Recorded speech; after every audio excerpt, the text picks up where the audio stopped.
Hello, everybody. My name is Hunter Sunrise, and I am an LGBTQ entrepreneur. Hello, Out Bosses. Rhodes Perry here, and welcome to this week's episode of The Out Entrepreneur, a weekly podcast where I get to interview today's most inspiring LGBTQ bosses crushing it in business. And on this week's episode, we are welcoming local Portland outboss Hunter Sunrise. Hunter, are you ready to inspire fellow outbosses? Absolutely, every day. Awesome. Okay, a little bit about Hunter. Hunter is a seasoned out entrepreneur. Over the past 20 years, he has founded over 13 businesses. He currently is at the helm of two companies. The first is Diggity, dog walking and pet sitting, and the business that started it all for Hunter. It's the largest pet care company in Portland and Seattle with a team of over 100, and it is the area's second largest LGBT employer here in Portland. The second business is Poetica Studio, which is a boutique creative and marketing agency with offices in Portland, Oregon, and Austin, Texas. Okay, Hunter, you're a busy person, so why don't you kick us off and tell us a little bit more about both of your businesses and what makes them unique? Absolutely. I think both businesses in their own way are really focused on meeting people where they are and doing our very best to serve their needs in a way that lifts up their personal lives or professional lives, or lifts up their business in a way that creates a marriage between this sort of like dynamic need for freedom or dynamic need to get your message out, and also the ability to have the freedom to pursue other more personal parts of their lives. Hot Diggity was founded with this idea that people need the love of pets, that they need sort of space and time to be able to have silence, nurturing, and connection outside of just workplaces, family relationships, etc. And, this missing piece, I think, in their lives, which was how do they find somebody who is a reliable source to, come into their home, to trust implicitly with the care of their pet in a way that they can seamlessly do everything else in their world and kind of rise, above the need to micromanage or to compromise. We have taken that job very seriously, reinvented the business at every turn to make sure that we are in fact meeting that need and taking feedback and continuing to finesse the work that we do, back to that mission statement, basically. With Poetica Studio, that was born of a desire to really fully integrate marketing strategy with content. So, yes, you can create a beautiful brand. Yes, everything can look amazing and shiny on the outside. But what are we really saying to each other? What is the mission of the business? How is the mission and the strategy married to create something that is dynamic, that is a little different, and it's really honest?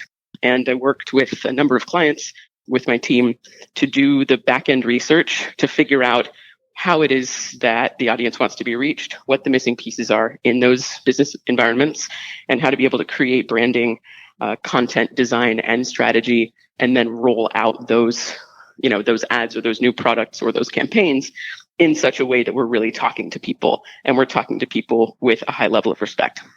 Okay, so walk me through this. So you started Hot Diggity. This was, as you said in your bio, this was the business that started it all.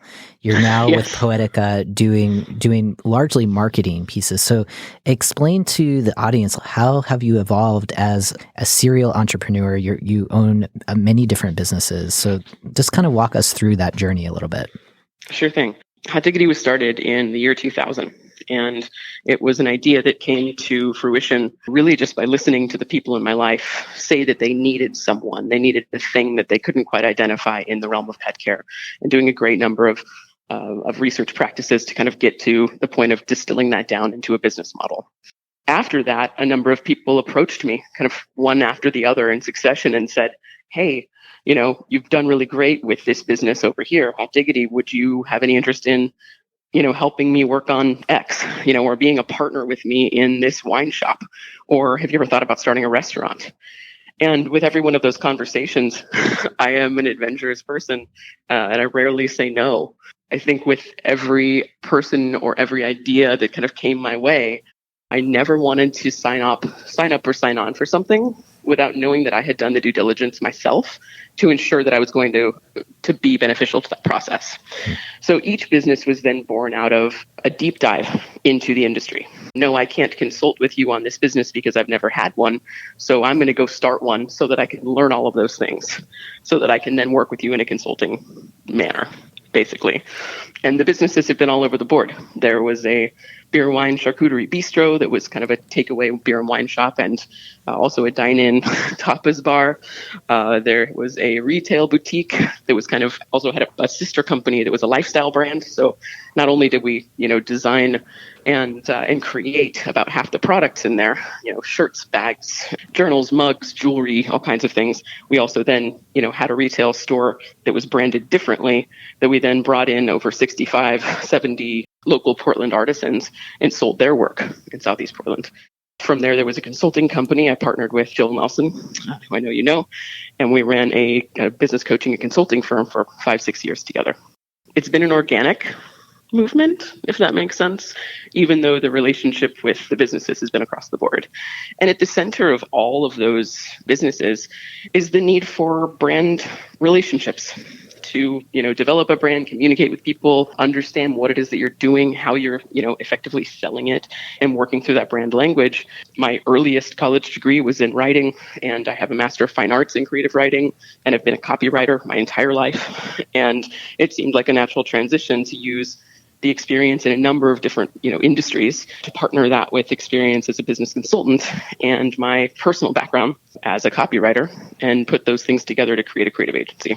Okay, so you have blended a lot of skills. I'm just taking this all in. I'm sounding tired just listening to all of the work and leadership that you're doing as a business strategist pretty broadly. And, one of the things I'm thinking of in the back of my head is just so many business strategists saying there's so much power in saying no to things. You have to find your no. And I think you're a really great example of the power of saying yes and being curious and exploring in a way that is manageable. I like that you kind of talked about having a plan, before saying yes is really doing your research and due diligence, as you said. So there, between 2000 and where we are in 2018, 13 different businesses. It sounds like a few of them are still moving on strongly. Others, had their lifetime and you moved on. Right Correct. now, in this moment, what are you most inspired about in terms of being an entrepreneur? I love people and I love serving the world. And there is no thing that I let into my world, into my life, my energy source, bigger than that. And for me, the staying with a pet sitting company for this many years, expanding it across multitude of cities and states, many of which are, have been sold at this point, but Austin, Texas, and Las Vegas, and, a number of other cities in addition to the 3 we still have, it really is because of the relationships. It's how do I serve someone? How do I inspire them? How do I get to be a leader on a team and create space for both my clients or my customers, whoever that might be, and also for my entire staff to feel recognized, seen, safe, and to be able to live their best lives.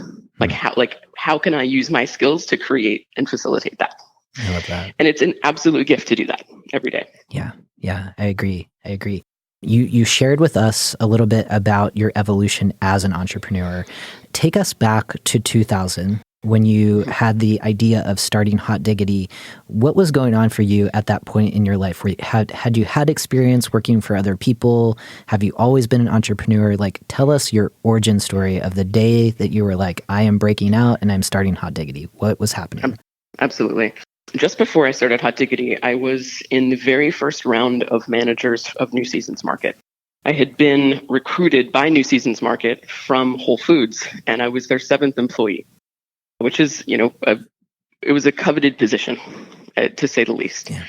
And there was a yellow brick road of gold waiting for me if I decided to stay with them.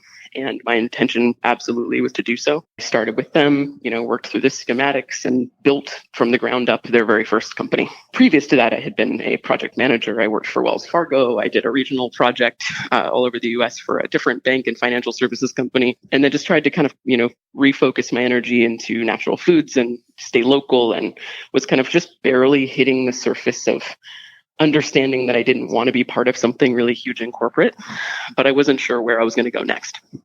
So I was at New Seasons, had a great success at New Seasons, and suddenly my brother passed away. I got a phone call in the late evening hours on March 14th, 2000, that he had been found dead. And the clock stopped, for lack of any better term. And I took a few days off. Of course, again, the store hadn't even really opened yet. I was, in that very first tier of managers working around the clock to make it happen and build this dream for my team. Took about 3 days off, for the necessary services and such, and went back to work. And I threw myself into work day and night around the clock, in and out of coolers and back rooms. And the store then opened and all of this customer service and just being there for the whole process. And I was engulfed by it. And one morning I woke up and there was no going there again. Mm-hmm. My grief had caught up with me and I couldn't go back to work. Yeah. So I took a few months off traveling. I, at that point, gave up my home, my apartment. I didn't have an income, but I also knew that I needed to trust the space and time to see what was going to be next. And that being fearful at the point at which I knew I had all these feelings wasn't going to serve me. Mm-hmm. So I gave it the time that it needed, and opportunities just sort of opened and presented themselves. And I was taken care of and met. One of those opportunities was the store chef at the previous place I had worked was going to Italy for a 4-week-long slow food movement conference sort of thing. Mm-hmm. And she asked if I would stay at her house and take care of her dogs. And she knew that I was, doing some house sitting and bouncing around. And I said yes. So I arrived to her beautiful Victorian home on 35th and Hawthorne. And she threw me the keys to her BMW Z3. And her yellow and black labs ran out and licked my face. And I got to spend a month cooking in her chef's kitchen, laying around in the hammock in her backyard eating fresh raspberries. Nice. When she got home from her trip, she thanked me profusely and handed me a check for about $1,000. Nice. And I looked at her and tried to give it back. It made no sense to me that I was being paid quite grandly, after using this house and having an incredible experience myself, and the time in solitude to grieve and to spend, to think. And she just looked at me and she said, Hunter, if you can monetize this, if you can figure out how to do it and make it consistent, it'll be the best thing that ever happened to the world. I travel all the time for business, and I've never been able to find someone reliable. There are no companies that are doing it to the level that I would need to trust for my frequent travel. And I'm so grateful that you were available and that you did what I asked. Wow. And that was the beginning of the end. That was the beginning of how can I make this work? Surveying people, asking questions, contacting all of my mom's connections. She was a realtor, seeing how I could get all this feedback from pet owners. And I spent about 3 months doing market research.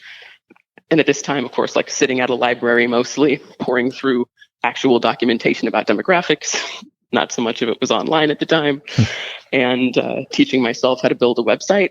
And about 6 months later, I had hand HTML coded my very first website and picked a business name, went down to the city hall and registered the business and printed up flyers. And that was it. Hot Diggity was born. Wow. I hope you have written this story down because it's hugely inspiring. So thank you for being so open and sharing about the loss of your brother. I'm deeply sorry about hearing that. And just how that grounded you in kind of recognizing what you valued in life, and probably just that wake up call of how short life is and the importance of doing what matters most to you. And it really was, Rhodes. It was an absolute call to action.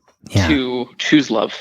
To choose love, to build community, to spend time feeling nurtured, to be able to roll around on the grass with dogs, to be able to hire people and train them who I knew also had things that they were limited in their own way and really needed opportunities for growth to be able to support themselves into the future. It was an absolute gift. Absolutely. I like that you pointed out when you were working for New Seasons that initially when you got the news, you went to your brother's funeral, you came back and you dove into your work and you hid behind the traits of being a workaholic. And there was a breaking point for you. And that rather than moving from a place of fear, you started to move from a place of faith and trusting, hey, I need to take some time off. I'm not sure what my plan is. And really trusting in that process of really experiencing all the feelings that you had and still have, that things would come into place. And just through that journey of healing, staying at this woman's house, when she came back, she gave you the beginnings of the business idea of saying, hey, I have this problem. It seems like you solved it in the short term. How can you help more people like me? And you since then, 18 years later, here we are. Really successful business, Hot Diggity in and of itself, along with 12 other businesses, right? So you are the area's second largest employer for LGBT people in the Portland metro area, which is huge. So thank you for what you're doing. Clearly, you're expanding economic opportunities for those of us in the Rainbow family. Can you talk to us more about how you create an intentional workplace culture? And I think Hot Diggity is a good example. I'm sure you can use other businesses that you've had in the past. But why? Why do you think so many LGBT folks seek you out to get jobs and to work at Hot Diggity? Absolutely. It started initially through word of mouth, not even directly through me, which, I've had a lot of time to look at. Why have I not been as actively out as I could be? I didn't intentionally create an environment that was trying to attract the LGBT community. Wasn't trying to take that away at all either, but certainly wasn't pursuing it initially. And then we had, kind of one person come on board, and they're non-binary and, pretty fluid in their gender identity and their sexual orientation identity. And they said, well, you're hiring all the time and we need more people. Do you mind if I post this on like Queer Exchange and talk about it in my groups? And immediately this light bulb went off. Mm-hmm. And that light bulb was, wow, we create an environment in which people can work autonomously. They have a lot of space to be with themselves, to be out walking, to go, to and from clients' homes, to be able to be loved by all kinds of animals, dogs and cats and birds and horses and such, which is a really healing environment and nurturing in its own way, and work in an environment with leadership who is out and queer and, F to M identified, and in an office environment in which people properly gender folks. And of course, why wouldn't more people want to work in an environment like that, right? But it wasn't as obvious as it probably should have been. And for that, I'm a little bummed. But it's been on the upswing the last few years, certainly. And at this point, the things that we've done internally, everyone in the office properly genders me from the very beginning with all of our potential new hires. Long before they meet me, they use the correct pronouns. They talk about me openly. They talk about my partner openly. And kind of there's no question. By the time someone eventually meets me and they see me, they may kind of go, oh, okay. That's not exactly what I thought Hunter looked like, But in the meanwhile, they have already been through the process, and they've garnered a lot of respect, and we've created a mutually respectful relationship, and it's all good. I've never had an experience where somebody had that Hunter moment, or any of the other LGBTQ identified people show up to a social event and, in any way kind of feel out of place or reject anything. There's never been conflict around it. The things that we've done internally are really varied.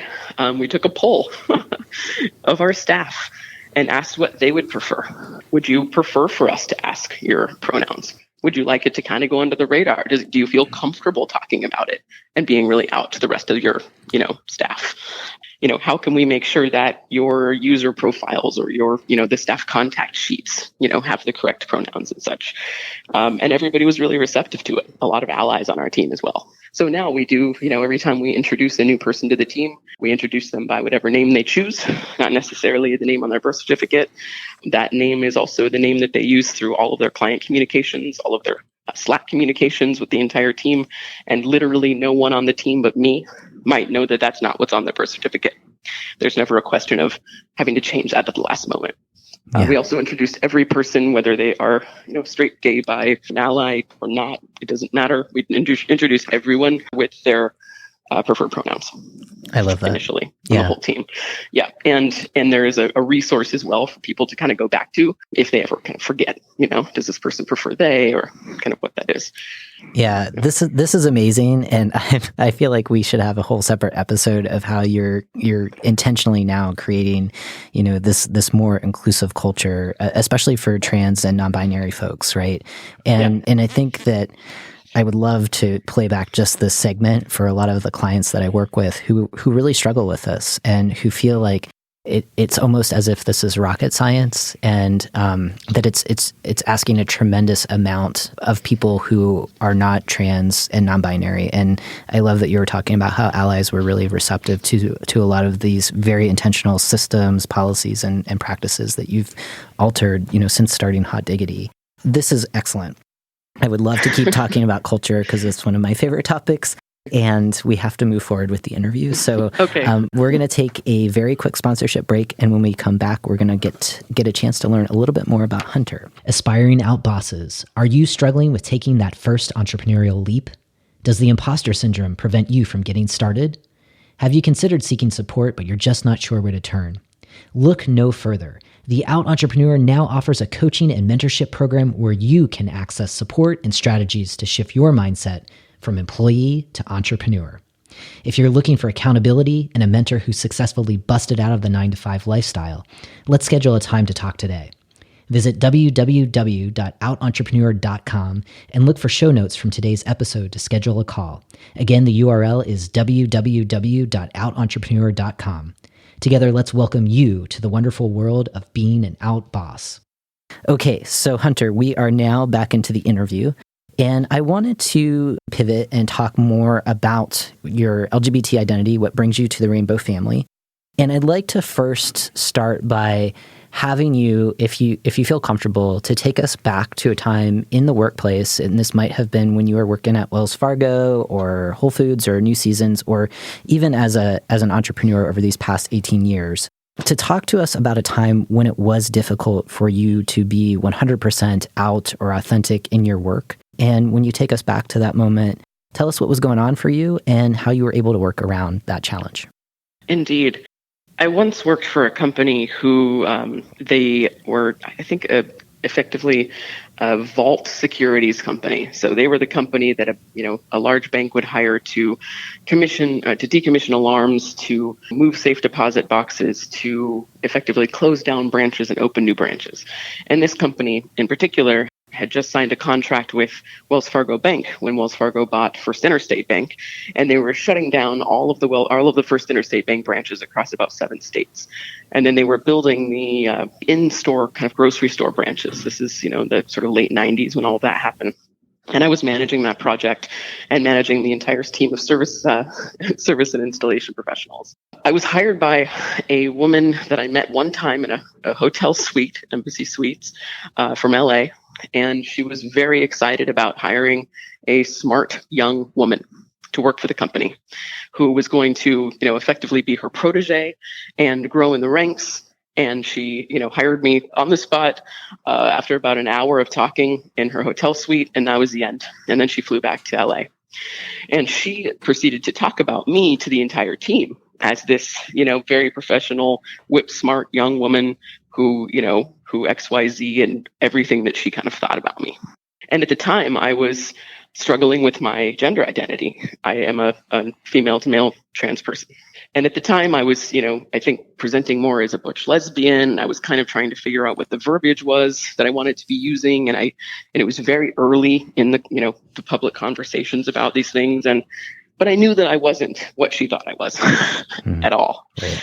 And she then introduced me to the entire team via email with that same kind of bio, misgendering me, using all of the inappropriate pronouns.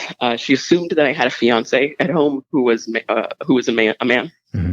and not, in fact, my girlfriend who I lived with. And I was able to circumvent that to a certain extent because the team in LA that was the management team was far enough away. And the service and installation guys, they were all men who were all in their kind of 30s and 40s and, blue collar, very straight shooter kind of guys. My girlfriend would stop by the office and they would be there. And it was just kind of became a joke. They were like, oh, yeah, she got that wrong, the big boss. Yeah. And they would kind of give me a hard time and they, would invite us out for cocktails and nobody gave it a second glance. So fast forward about a year and a half and the contract is nearly complete. We've done a great job, huge amounts of success. And I am getting my end of the year bonus. And part of my end of the year bonus is to fly myself and my partner down to LA to the they rented an entire hotel kind of formal holiday party. And I forget that they don't know that I'm queer. And I forget that they think that Sarah is Samuel, let's say. And we get on the plane, we fly down, and we walk into the event. And the woman who hired me literally drops her drink. Oh, my God. When we walk in. Wow. Yeah. I don't know that I have, I don't know that I have a great end to the story. I didn't stay with the company very long after that. Right. I think the great end to the story is that there wasn't a place that I felt absolutely comfortable, and I then kind of changed direction and left that industry completely and moved into a different industry that was more welcoming, the sort of natural foods grocery industry. And, and that's a kind of fast forward how I got here. But that's definitely a time that was pivotal in my professional life. Yeah. Thank you so much for sharing that. That ending of showing up at the party, I'm so used to hearing about microaggressions of the little things, right? Like what was happening to you around the assumptions of your sexual orientation, your gender identity, the microaggressions, which are, those 1,000 cuts that ultimately really, really hurt over time. Literally dropping a drink. I mean, I think that's as macro as you can get, right? Of just knowing, not really a place for me. And just that as hard as that information is, it is that additional motivation, right? That allowed you to get really clear on where you knew you could find a place of belonging. And in this sense, that was a part of your entrepreneurial journey, right? Absolutely. Yeah. Yeah. Well, thank you for walking us through that. It's, unfortunately, I think it's all too common for many of us to experience what you so eloquently described. That's the hardest question, I think, on the show. This next question is one of my favorites, which is, given all of your lived experiences and being a part of the Rainbow family, what are some of the superpowers that you've gleaned over time that come from being LGBT that help you shine bright as a business owner and allow you to stand out? Those superpowers that give you a competitive edge. Oh, absolutely. That's easy, really, surprisingly. The first one is never to take things personally. Yeah. I have, no matter what it is, I try to walk into an environment open, like with my heart open, with my mind open, and really let people see me in the way they want to see me or need to see me. And for me to stay open and receptive to that, what they're experiencing isn't personal, and to kind of move beyond that and proceed with kindness. Yeah. And I think the next one is not to make assumptions. So again, to try to really exercise clear and exact communication, without perfection, but clear and exact communication. What is it that I would like to know? What is it that a person would like to know? If I feel that, that a conversation is moving to this really assumptive place, to just kind of gently pause it and ask them in response, like, what is it that you're looking for? I would like to be able to answer you. And also, like, what are you really going for? And let me see how we can find our way to the middle. I try to treat everything in my life with the same honor and respect that I would like to be treated. So to behave from a place of love, to have and exhibit a certain amount of trust that people are doing their best, even if they're having a really bad day. Yep. And I think all of that is, again, the root of kindness. Like, how can I be kind today? Yeah.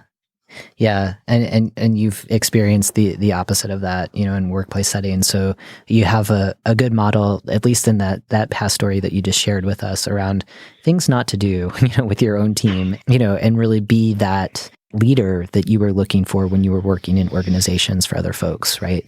And I think you really touch on the power of empathy and also, just this power of our resiliencies, right, that we glean over time. So, considering, some of the challenges and some of the superpowers that you just shared with being an outboss, what do you want our listeners to take away from this conversation that will inspire them to be more authentic in their own work? Spend more time listening than talking. Mm-hmm. Ask the question that's going to get you closest to the answer that you seek.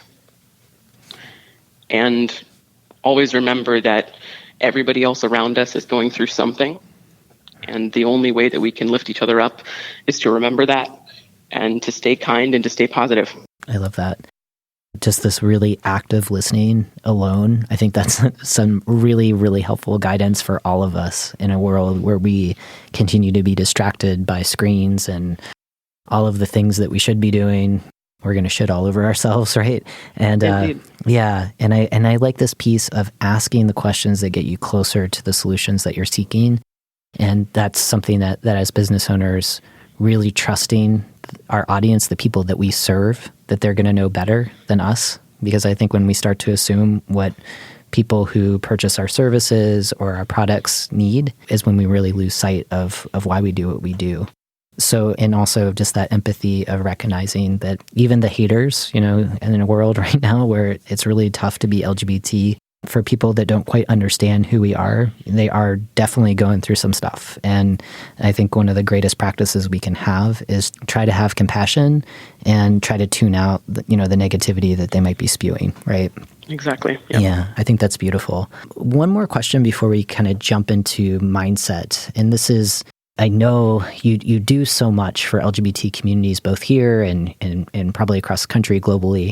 Can you talk to us a little bit more about the way that you set up social giving in your business, if you do, or the ways that your businesses give back to the rainbow family? Oh, absolutely. That's one of my favorite parts. So all of the businesses I've been a part of are really community driven in regard to community outreach. So in addition to staffing and onboarding people and or accepting fully and understanding the differences that often LGBTQ clients, you know, are experiencing in their lives and how we can best support them, we partner with a number of organizations. Now, again, I'll kind of stay specific to Hot Diggity to help create fundraising and to create volunteer opportunities with our team. We currently have about 150 partnerships in the greater Portland metro and Seattle areas with nonprofit organizations. So we do many tens and tens of thousands of dollars of in-kind donations to those organizations every year. So, you know, gift certificates, free walks, all kinds of free service cards, etc. We then promote those organizations in our newsletters, on our blog, all over our social media, and try to get the conversation out about the good work that people are doing. So, you know, whether that is, for instance, you know, the Q Center or it's Transactive or whoever that might be, we're definitely going to be first in line and actively seek out those opportunities instead of waiting for them to come to us. So we have an outreach coordinator whose entire job is just reaching out to the nonprofit community in the cities in which we serve, specifically to offer our support. Wow. So she works 10, 15 hours a week, and literally her entire job is just giving away money. That's amazing. I mean, that's really, you're taking your social commitments beyond lip service and really putting resources behind what you're doing. And 150 partnerships across Portland, that's such a huge impact. Indeed. We have an entire section on our website and a calendar as well of local events. Oh my gosh. I love that. And just this way of giving back with in-kind support, you know, that is huge. And when I ask other folks who are just getting started in their businesses, you know, how they're thinking about doing this in the future, I think this is a great example. So I will definitely lift up the really good social work that Hot Diggity under your leadership is doing. So thank you for that. So a few questions on mindset. And I think picking your brain on this will be helpful for other folks who regularly listen to the show. I'd love for you to kind of go back again to 2000 when you were getting started, and you made a big leap, right? I mean, you were leaving this coveted position at New Seasons, which is huge for folks that tune in who are not in the Pacific Northwest. New Seasons is kind of like the Whole Foods of this area. It's massive. And I'm to be, you know, considered like one of the 7th employees at the beginning of that journey. It was a big leap for you. So, you know, when you said, you know what, I'm going to break out on my own, how did you work around this kind of concept of imposter complex or imposter syndrome, where it's like, who am I to do this? You know, I'm not good enough, all the stories we tell ourselves. Did you experience that? And if you did then, or if you still feel that now, how do you work around it? Indeed. I am a lover of education and research. That's really where I go when I have those feelings.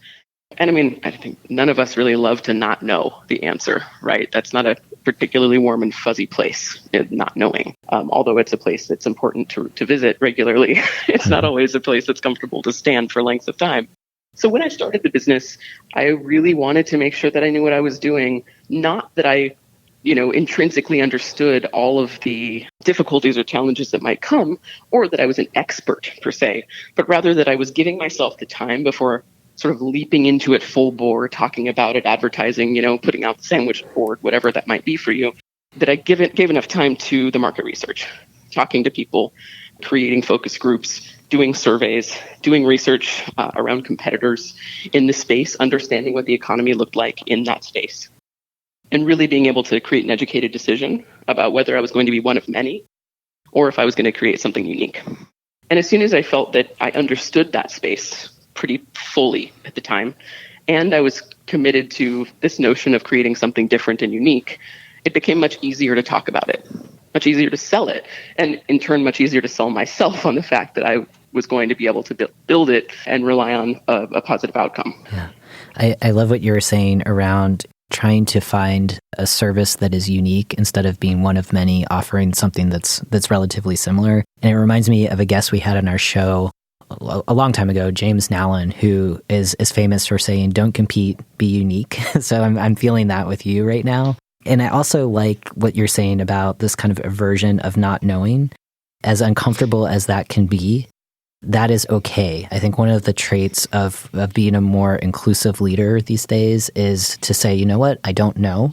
And I'm going to either surround myself with people who do or seek out that knowledge. And I think you're a great example of that. That is where the magic is. When we can get comfortable with not knowing, finding the resources, people, support, whatever, to learn, that's where we're going to grow. And I think you continue to do that. And you've demonstrated that with all of the businesses that you've started since 2000. So thank you for being a good possibility model there. So another question that I like asking on this topic of mindset and getting support is just this concept of, for you consistently throughout this interview, you've talked about the importance of serving community, of serving people, and that you really are gravitated towards, people and being connected with them. When you get stuck, is it easy for you to seek out help when you're in that space of not knowing, or is that a struggle for you? And when you do get stuck, so it's kind of a two-part question, who do you turn to in business to get that support? It's not easy. Asking for help is absolutely one of my biggest personal challenges. And it's something I've grown better at doing more frequently over the years. But that also took building a community slowly that I trust. And during, kind of my earlier entrepreneurship, I didn't have those people. I found that, the people that I had built initial relationships with were really just trying to sell me something. The accountant that I thought was amazing was trying to kind of stuff me into many thousands of dollars a year of, services I didn't need, and kind of playing off my fear, for instance. And so what I ended up doing myself was, I trust my judgment well, and I always have kind of at my core center.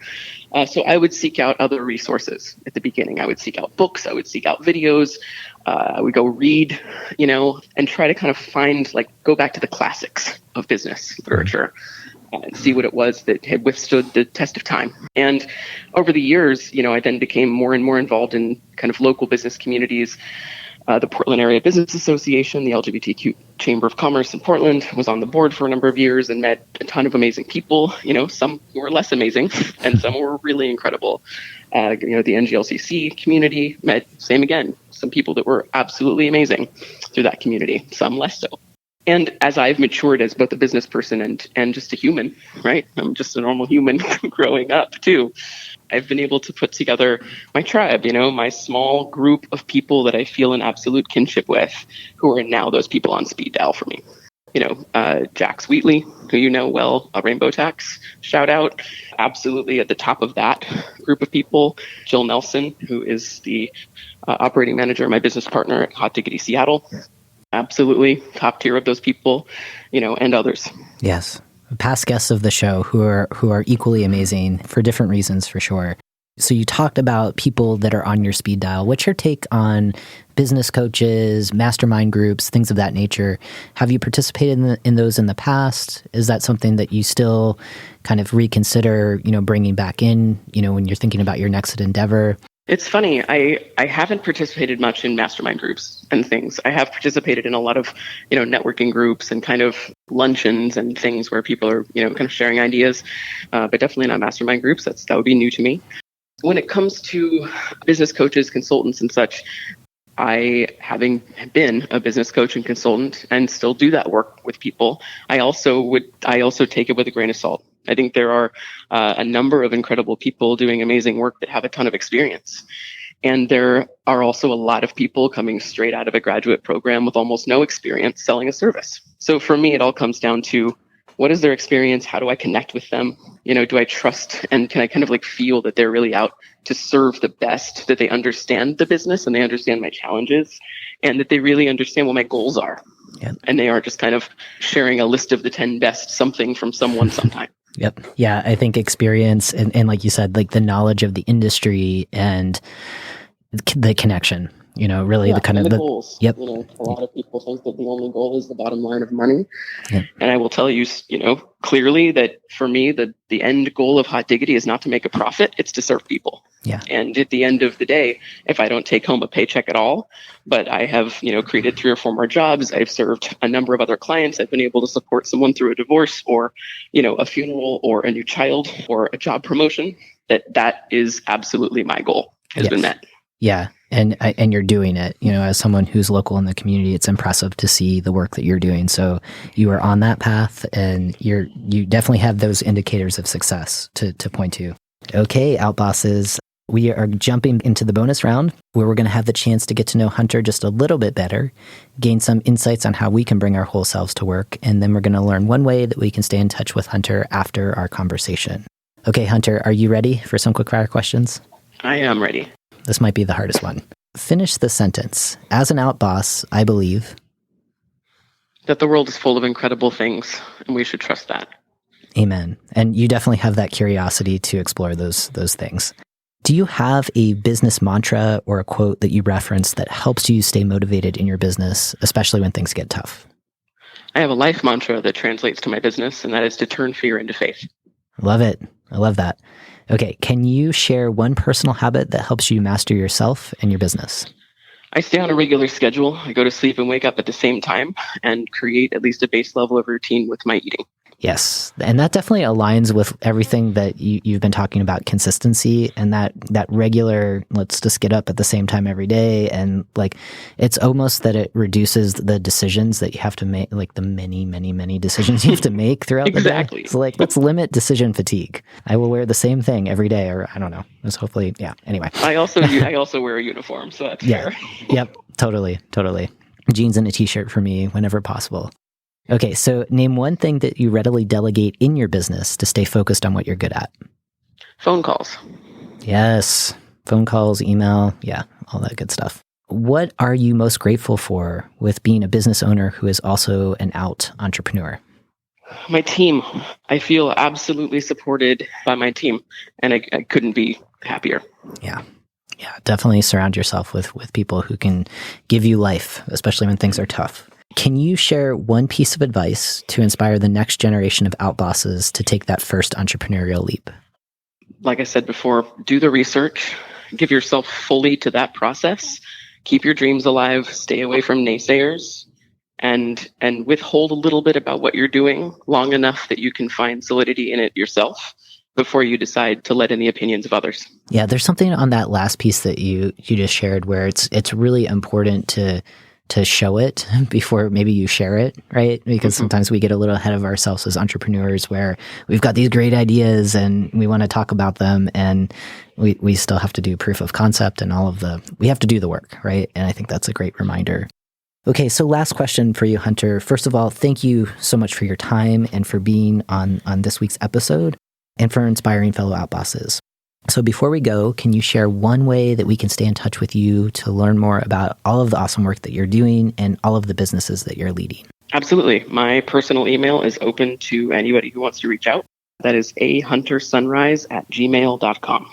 Oh my gosh, that's amazing. Robin Streisand, who was a guest on the show a while back, who has like a ridiculous amount of emails, also gave out her email address.